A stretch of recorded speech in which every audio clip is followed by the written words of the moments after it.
আজকে মায়ের সামনে ছেলে গুনাহ করতেছে, মা বাধা দেয় না। বাবার সামনে মেয়ে গুনাহ করতেছে, মেয়ে বাধা দেয়, মা বাবা বাধা দেয় না।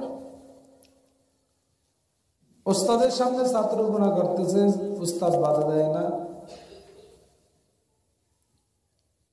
স্বামীর সামনে স্ত্রী গুনাহ করে, স্ত্রীর সামনে স্বামী গুনাহ করে, কেউ কাউকে বাধা দেয় না। গুনার কাজ এটা, এতটুকুও বলে না, কিন্তু নেকির কাজ আমরা কঠিন বানিয়ে ফেলছি।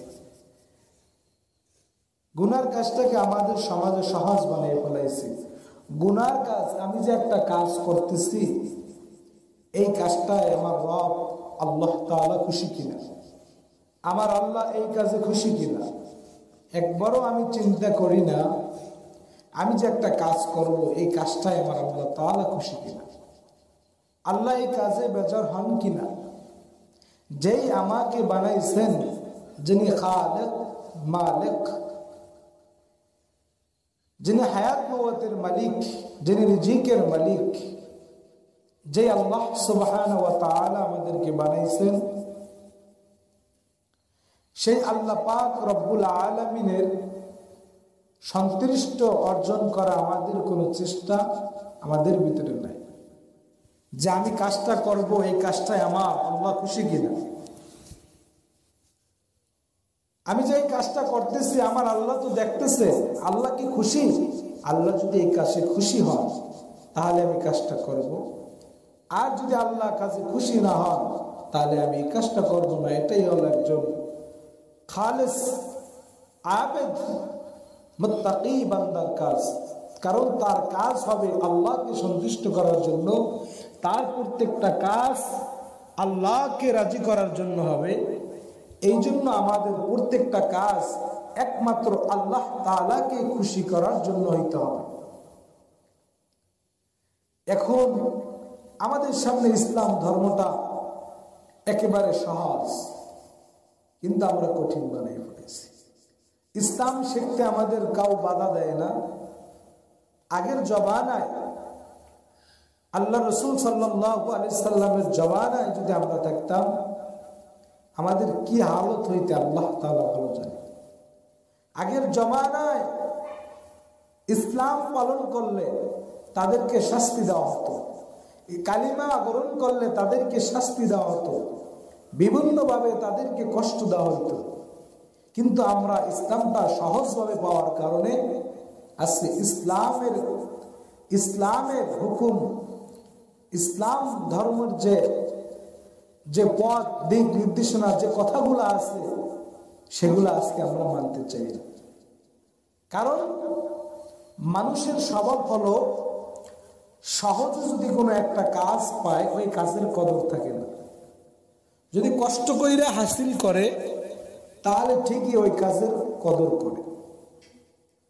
এজন্য আমাদের সমাজে গুনার কাজ করাটা সহজ হয়ে গেছে। নেকির কাজটা আমরা কি কষ্টকর বানিয়ে দিয়েছি। ইসলাম ধর্মটাকে আমরা কোন কষ্ট ছাড়া পাওয়ার কারণে এই ধর্মকে আমরা মানতেছি না। দুনিয়ার সমস্ত ধর্ম মিথ্যা। দুনিয়াতে যত ধর্ম আছে সব ধর্ম মিথ্যা। একমাত্র ইন্নাদ দীনা ইনদাল্লাহিল ইসলাম, ইসলাম ধর্ম হলো একটা সত্য ধর্ম। ইসলাম ধর্ম একটা সত্য ধর্ম। আগের জমানার মুসলমান যদি, কোন ইহুদি যদি মুসলমান হতো, কালিমা পড়তো, অন্য ধর্ম থেকে যদি মুসলমানিত্ব গ্রহণ করত, মুসলমান হইত, তাহলে তাদের উপর বিভিন্নভাবে শাস্তি দেওয়া হতো, তাদেরকে কষ্ট দেওয়া হতো। বেলাল রাদিয়াল্লাহু তাআলা আনহু ইসলাম গ্রহণ করছে, শাস্তি পায়, শাস্তি দিয়েছেন। আবু জাহেল বিভিন্নভাবে তাকে গরম বালির ভিতরে শোয়াইয়া ইট চাপা, পাথর চাপা দিয়া রাখছেন ইসলাম ধর্ম গ্রহণ করার কারণে।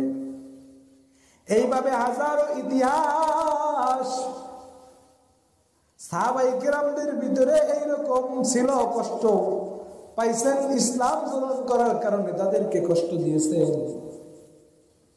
সাহাবীদের পরের যুগে অনেকে ইসলামের জন্য কষ্ট করেছেন। ইসলামের জন্য কষ্ট করার কারণে, ইসলাম ধর্মের জন্য কষ্ট করার কারণে তারা ইসলামের হুকুম মানিয়ে চলছে। কারণ এটা ইসলাম ধর্ম, কাজটা কষ্ট করি আমি ঈমান আনলাম, কষ্ট করিয়া দিন শিখলাম। কষ্ট করার কারণে তাদের ভিতরে ইসলাম মানার মাদ্দা ছিল।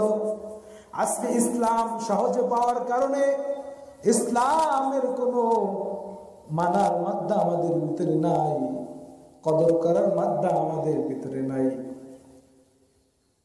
আগের জমানার মহিলারাও ইসলাম ধর্মের জন্য কত কষ্ট করছেন। ইতিহাসগুলো পড়লে মাঝে মাঝে আমার অনেক কষ্ট লাগে, আমার অনেক কষ্ট লাগে যে এই যে ইতিহাসগুলা পড়লাম, এগুলা যদি এই জমানায় এইরকম যদি ঈমান আনার কারণে কষ্ট দিত, যেই রকম বিভিন্ন মহিলা সাহাবারা যেইভাবে কষ্ট করেছেন, এই জমানায় যদি তাদেরকে কষ্ট দেওয়া হতো, আমার মনে হয় তারা ইসলামের উপর থাকা তাদের জন্য অসম্ভব হয়ে যেত। ইসলাম ধর্ম সহজে পাওয়ার কারণে তাই মানতেছি না, কিন্তু ইসলাম ধর্ম যদি ওই জমানার মতো ইসলাম ধর্ম গ্রহণ করলে শাস্তি পাইতাম, বিভিন্ন নাস্তিকদের হাতে মারধর খাইতাম, তাহলে আমরা এই ঈমান নিয়ে টিকতে পারতাম না। মা বোন যারা আছেন তাদেরকে বলবো, আগের জমানার মহিলারাও, তারাও মহিলা, তোমরাও মহিলা, তারা জীবন চলে গেছে, তারপর ঈমান থেকে হটে নাই। জীবন চলে গেছে, কষ্টের পর কষ্ট দিয়েছে, বেজ্জতির শিকার হয়েছে, লাঞ্ছনার শিকার হয়েছে, ইসলাম থেকে ইঞ্চি পরিমাণ সরে নাই। আগের জমানার মহিলারাও ঈমান আনতে যায় কত কষ্টের শিকার হয়েছে।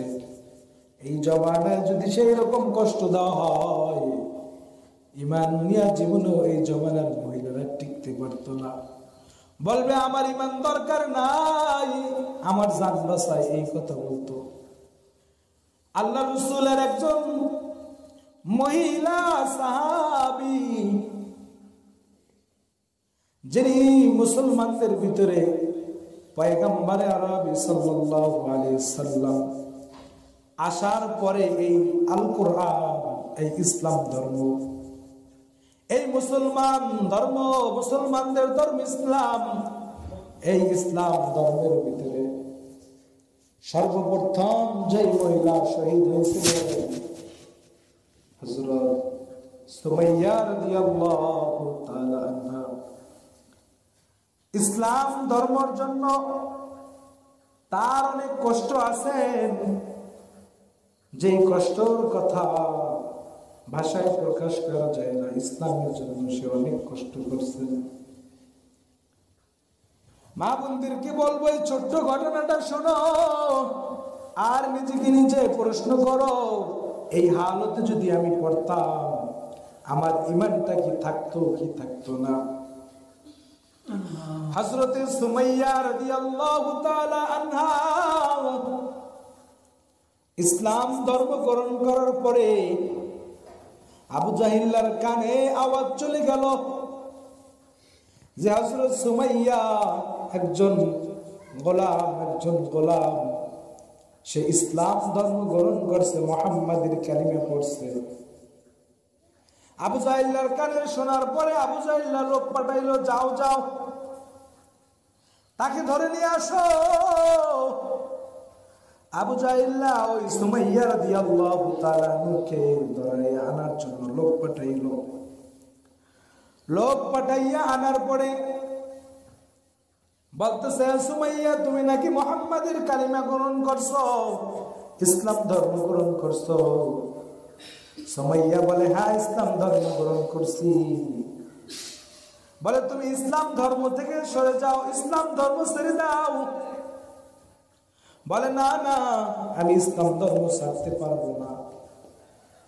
আমি এমন একটা ধর্মের উপরে ঈমান এনেছি, এমন একজন নবীর উপর ঈমান এনেছি। এই ধর্ম হলো সত্য একটা ধর্ম। দুনিয়ার ধর্ম যা আছে বানানো সব মিথ্যা ধর্ম। আমি এই মুহাম্মাদের কালিমা গ্রহণ করছি, এই ধর্ম থেকে আমি ইঞ্চি পরিমাণ সরব না। বলো তুমি যদি না সরো, তোমাকে বিভিন্নভাবে নির্যাতন করা হবে। সুমাইয়া রাদিয়াল্লাহু তাআলা আনহা সে বলতেছে, আবু জাহেল আমার জীবন চলে যাবে, তারপরও ইসলাম থেকে ইঞ্চি পরিমাণ সরব না, ঈমান থেকে সরব না। হযরত সুমাইয়া রাদিয়াল্লাহু তাআলা আনহা বলার সাথে সাথে আবু জাহেল বলতেছে, একে ধরে হাত পাও বেঁধো, বাঁধো, হাত পাও বাঁধো। হাত পাও বাঁধিয়া আবু জাহেল মানুষের সামনে উলঙ্গ করে দিল। কেমন কষ্টর, কেমন লাঞ্ছনার, কেমন অপমানের শিকার হলো আগের জবানের মহিলারা যারা ঈমান আনছে, তারপরও ঈমান থেকে ইঞ্চি পরিমাণ সরেন নাই। সুমাইয়া রাদিয়াল্লাহু তাআলা উলঙ্গ করে দিল, চক্ষুটা বন্ধ করিয়া আসমানের দিকে তাকায় বলতেছেন, মালিক আমি তোমাকে পাওয়ার জন্য সমস্ত লাঞ্ছনা, সমস্ত অপমান সহ্য করতে রাজি আছি। তুমি তাকায় দেখো, হাজার হাজার মানুষের সামনে আমাকে বেইজ্জতি করতেছে, আমাকে উলঙ্গ করে ফেলছে। আয় মাবুদ আল্লাহ, দুনিয়ার কোন গোলামের, দুনিয়ার কোন মালিকের জন্য করতেছি না, একমাত্র তোমার জন্য করতেছি রে আল্লাহ। তুমি আমাকে উত্তম যাজা দিও, দুনিয়াতে যতই কষ্ট আমাকে দাও, আফসোস নাই। সুমাইয়া রাদিয়াল্লাহু তাআলা নাকি উলঙ্গ করার পরে সমস্ত মানুষ আসতেছে। তারপরে আবু জাহেল ডাক দিয়ে বলে, তুমি ঈমান ছেড়ে দাও, এখনো তোমার সুযোগ আছে। বলে, না না, আমি মুহাম্মাদের কালিমা গ্রহণ করছি, আমি ছাড়তে পারবো না। সুমাইয়া রাদিয়াল্লাহু তাআলা আনহাকে আবু জাহেল লজ্জাস্থান বরাবর বর্ষা দিয়ে আঘাত করলেন। আঘাত করার সাথে সাথে রক্তগুলো পড়তেছে, আর সুমাইয়া রাদিয়াল্লাহু তাআলা আনহা আসতেছে। আবু জাহেলকে ডাক দেয়া বলতেছে, তার চালাগুলা বলতেছে, দেখো সুমাইয়া হাসতেছে, হাসতেছে, পাগল হয়েছে। সুমাইয়া বলে, না না, আমি পাগল হই নাই, আমি পাগল হই নাই, আমি পাগল হই নাই। বলে, তাহলে হাসো কেন? বলে, আমাকে যখন আঘাত করা হলো, আমার আল্লাহ পাক রব্বুল আলামিন আমাকে জান্নাতের দরজা খুলে দেয়া বলতেছে, আয় আয় আয়, তোর জন্য জান্নাতের দরজা খুলে দেওয়া হইল। কিভাবে তাকে শহীদ করা হলো, তারপরে ঈমান থেকে সরে নাই। আমার তো আফসোস হয়, এই জমানার কোন মা বোনকে যদি 500 টাকা দিয়ে বলা হয়, তুমি এই কাজটা করো, যেটা ইসলাম বিরোধী কাজ, 500 টাকার জন্য তার ঈমানকে বিক্রি করে দিবে, এরকম হাজারো মহিলা আছে। কিন্তু তাদের ঈমানটা কেমন ছিল যে জীবন চলে গেছে, তারপরও তারা ঈমান থেকে সরে নাই। আজকে আমাদের ঈমান দুর্বল হয়ে গেছে। ঈমান থেকে আমরা, ঈমানের দুর্বলতা থাকার কারণে আজকে নামাজ পড়ি না। ঈমানের দুর্বলতা থাকার কারণে রমজান মাসে রোজা ঠিক মতো রাখি না। ঈমান দুর্বল থাকার কারণে আমরা আল্লাহু আকবার পর্দা করি না ঠিক মতো। আল্লাহু আকবার। ঈমান দুর্বল থাকার কারণে আজকে গুনার কাজ করতেছি, গুনার কাছে কেউ কাউকে বাধা দেয় না। একবারও চিন্তা করলো না, একবারও চিন্তা করলো না আমি কোথা থেকে আসলাম, আবার কোথায় চলে যাব, আমার কি করা দরকার, একবারও চিন্তা করলো না, একবারও চিন্তা করলো না। এই দুনিয়াটা মুসাফিরখানা, দুনিয়ায় বেশি দিন থাকার জায়গা না, দুনিয়াটা মুসাফিরখানা। বলকের বাচ্চা ইব্রাহিম ইবনে আদম রাহমাতুল্লাহি আলাইহি, তার দরজায় ভিক্ষুক আসলো, আসিয়া বলতেছে, হে ইব্রাহিম, তোমার এই বাসাইতে মুসাফির খানায় আমি থাকতে চাই। বলকের বাদশা ধমক দেয়া বলল, আহমক ফকির, তুমি আমার এই রাজসিংহাসনকে তুমি মুসাফির খানা কেন বললা? এটা মুসাফির খানা নয়। মুসাফির খানা ওই বাহিরে ঘর দেখছো, যেই ঘরে মানুষ আসে, রাত্রে যাপন করে, আবার চলে যায়, এইটা মুসাফির খানা। আর আমি এই বাড়িতে আছি, এটা আমার রাজসিংহাসন, স্থায়ী বাড়ি, এটা মুসাফির খানা নয়। বাদশা থেকে প্রশ্ন করলো, এই বাদশা ইব্রাহিম, এই জায়গায়, এই যে তোমার বাদশাহী সিংহাসন, এই সিংহাসনে মনে হয় শুরু থেকে তুমি এই জায়গায় আসো, শুরু থেকে তুমি বাদশাহী করতেছো? বলে, না না, শুরু থেকে আমি বাদশাহী করি না। বলে, কে করছে? বলে, আমার বাবা করছে। বলে, সে কোথায়? চলে গেছে। সে কি আর আসবে না? বলে, না। বলে, তোমার বাবার আগে কি ছিল? বলে, আমার বাবার আগে আমার বাবার বাবা ছিল, আমার দাদা ছিল। বলে, সে কোথায়? কয়, সে চলে গেছে। বলে, সে কি আর আসবে না? বলে, না, আসবে না। বলে, তার আগে কে ছিল? কয়, আমার দাদার বাবা ছিল। বলে, সে কি, সে কোথায় গেছে? চলে গেছে। সে কি আর আসবে না? বলে, না। বাদশাকে ভিক্ষুক বলতেছে, বাদশাহ, আহাম্মক আমি না, আহাম্মক করা তুমি। বলে, কিভাবে? বলে, তোমাদের মুসাফির খানা থেকে মানুষ যায় আবার আসে, কিন্তু তোমার এই মুসাফির খানা থেকে যে একবার যায়, সে আর আসে না। বাদশার কথাটা কানে লেগে গেল, অন্তরের ভিতরে আল্লাহু আকবার ধাক্কা লেগে গেল। বাদশা চিন্তা করতেছে, হায় হায়, কথা তো ঠিকই বলছে, এই মুসাফির খানা তো এমন মুসাফির খানা, এখান থেকে যাওয়ার পরে আর কেউ ফিরে আসে না। এখন রাত্রিবেলা ঘুমায় রয়েছে, ছাদের উপরে ঠক ঠক ঠক ঠক ঠক আওয়াজ আসতেছে, ডাক দিয়া বলতেছে, কে তুমি? কে ছাদের উপর হাঁটতেছ? বলে, আমি একজন ব্যক্তি হাঁটতেছি। বলে, ছাদের উপর কি তালাশ করো? বলে, ছাদের উপরে ঘোড়া তালাশ করতেছি, ঘোড়া তালাশ করতেছি।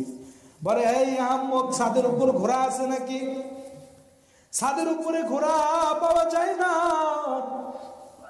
ছাদ ঘোড়া থাকার জায়গা না, মাঠ হলো ঘোড়া থাকার জায়গা। বলে, ছাদ যদি ঘোড়া থাকার জায়গা না হয়, ছাদে যদি ঘোড়া না পাওয়া যায়, তাহলে আরাম বিছনায় বসে, আরাম বিছনায় বসে তাহলে আল্লাহকে বাবা কি করে? ইব্রাহিম ইবনে আদম আবার একটা ধাক্কা খাইলেন, নাই ভাই, এটাও তো ঠিক। বাদশাহ চাইরা জঙ্গলে চলে গেল। জঙ্গলে চলে যাওয়ার পরে, বাদশাহ ছেড়ে জঙ্গলে চলে যাওয়ার পর, তারপরে ইব্রাহিম ইবনে আদম একদিন চিরা চট সেলাই করতেছেন, একদিন চিরা চট সেলাই করতেছেন। এই মুহূর্তে তার মন্ত্রীরা যাইতেছেন, দেখে বলতেছে, বাদশাহী সাইরা কি পাইলে? বলে, বাদশাহী সাইরা আমি যা পাইছি, তোমরা যদি পাইতা, তোমরাও ওই রাজ সিংহাসনে থাকতা না। বলে, বাদশাহী করার কালে আগে তোমরা কথা শুনতা, এখন সমস্ত মাখলুকাত আমার কথা শুনে হাতের ভিতরে সুই ছিল, সুইটা পানির ভিতরে ফালাইয়া দিয়া বলতেছে, হে নদীর মাছ, আমার সুইটা নিয়ে আস। মাছ তার সুইটা নিয়ে আসছে। তাহলে যেই বান্দাটা আল্লাহর সাথে সম্পর্ক করলো, আল্লাহর সাথে তাআল্লুক করলো, আল্লাহকে আপন বানাইলো, আল্লাহকে মানলো, যেই বান্দা আল্লাহকে মানলো, দুনিয়ার সমস্ত মাখলুকাত তার তাবেদারি করবে, তাকে মানবে। দুনিয়া মুসাফির খানা, দুনিয়ায় বেশি দিন থাকার জায়গা না, দুনিয়া অস্থায়ী জিন্দেগি, এই জিন্দেগিতে বেশি দিন থাকা যাবে না, এই জিন্দেগিটা ঠিক করে যাইতে হবে। বৈশা বৈশা চিন্তা করো, বৈশা বৈশা চিন্তা করো, হিসাব করবা তোমার বয়স কত। হ্যাঁ, আমার বয়স 50 বছর, আমার বয়স 60 বছর, এরপরে হিসাব করবা যে আমার 60 বছরে আমি কতটুকু পরিমাণ আমল করছি আর কতটুকু পরিমাণ গুনাহ করছি। আমার 60 বছর বয়সে আমি কতটুকু কাজ আল্লাহর জন্য করছি আর কতটি শয়তানের জন্য করা হয়েছে, কতটুকু আল্লাহকে সন্তুষ্টির জন্য করা হয়েছে, কতটুকু শয়তানকে সন্তুষ্ট করার জন্য করা হয়েছে, কতটুকু গুনাহ করছি, কতটুকু নেক আমল করছি। এইভাবে পয়সা চিন্তা করো। আমার বয়স তো অনেক চলে গেল, আমি তো এখনো বাইসা রয়েছে, আমার সাথীরা অনেকে চলে গেছে। হ্যাঁ, তাহলে আমি এখন বাইসা আছি, তাহলে আমার জিন্দগিতে কতটুকু গুনাহ কতটুকু নেক, এখন এই হিসাব কইরা মিলায় দেখবা পুরো জিন্দগিতে গুনার সংখ্যা বেশি না আমল কম। যখন মিলায় দেখবা আমার জিন্দগিতে গুনাহ, গভীর রজনীতে উঠিয়া ডাক দাও, হায় রব্বি কারিম আল্লাহ, আমি তোমার দরবারে নাফরমান হাজির হয়ে গেছি, আমার গুনাহগুলোকে মাফ করে দাও। বেশি বেশি নেক আমল করতে হবে আর বেশি বেশি আল্লাহ তাআলার জিকির করতে হবে। মানুষের বাম অর্থাৎ বাম দুধের 2 আঙ্গুল নিচে আল্লাহু আকবার একটা গোশতের টুকরা আছে, ওই গোশতের টুকরাটা যদি ভালো করতে পারো পুরো মানুষটা ভালো হয়ে যায়, আর গোশতের টুকরাটা যদি খারাপ হয় তাহলে পুরো মানুষটা খারাপ।